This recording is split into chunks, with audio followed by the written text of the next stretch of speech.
Brilliance Audio. Secrets Between Friends by Tracy Buchanan. Performed by Natalie Barron. When most people think of the picturesque fishing village of Easthaven, they envisage the view depicted on its postcards, taken from the sea and sweeping up towards the 10 rows of pastel-painted cottages that trickle down to the promenade below, like a gorgeous melting pot of ice cream flavours, subtle mint and eggshell pink, sweet lilac and haze blue. But I've always preferred the view from the top of the long cobbled path that cuts through the centre of that melting pot. It's how I start each day, in fact, parking my Royal Mail van at the bottom of the hill before marching up the path so the van becomes just a red spot on the horizon. Sure, it means an uphill walk, but that's easy enough for someone who spent her school years competing in rock climbing championships. I pretend to myself I come here first so I can get the best morning shots for my Instagram account, the Jolly Postie, as I've called it. Each day, I post a scene from my postal round, anonymously of course. If people do enough digging, they'll figure out it's me, seeing as I'm the only postie covering Easthaven. But I don't want to make it too obvious. Last thing I need is the people on my old postal round getting wind of where I am now and posting rude comments. As soon as that starts, the account will be closed. It'll be a shame, though. I'm at over 500 followers now. But no, the truth is, I start my round up here because it's where I get the best view of Lakewell Manor on the cliff above. Though it's surrounded by mossy high walls, I find if I stand on tiptoes in just the right place, I can catch a glimpse of the overgrown gardens and mossy grey walls of the building within, which haunts my dreams each night. Sometimes I'll see part of the garden wall has crumbled, or a window has cracked, and that's all I need, confirmation that it's no longer as strong as it once was.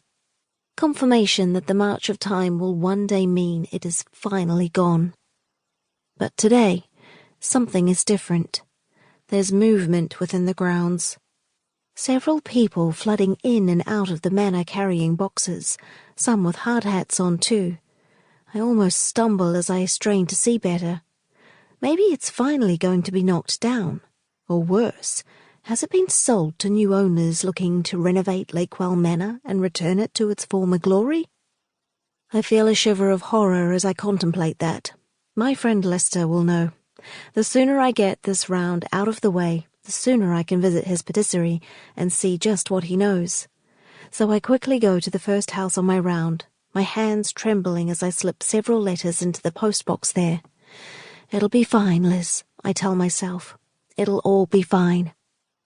A word, please, a voice calls out above me. I look up to see a woman leaning over the balcony closest to me. Tilda Beashel lives in a sunflower-coloured cottage. Ironic, really, considering she's the least sunny person I've ever known. She used to be in the year above me at school and revelled in the fact that her father was a local police officer.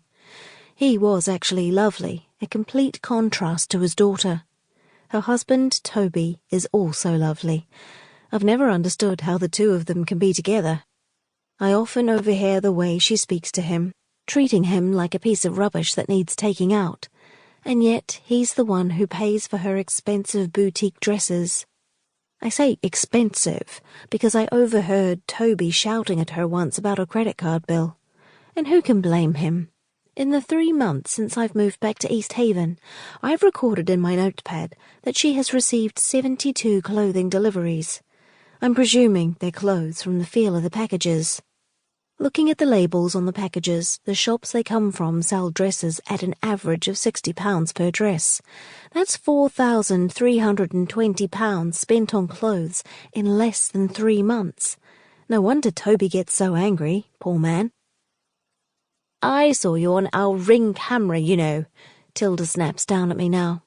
I don't appreciate you sniffing around our front garden. She gestures angrily at the small lawn to the right of their house, surrounded by a white picket fence and accessed by a small matching gate.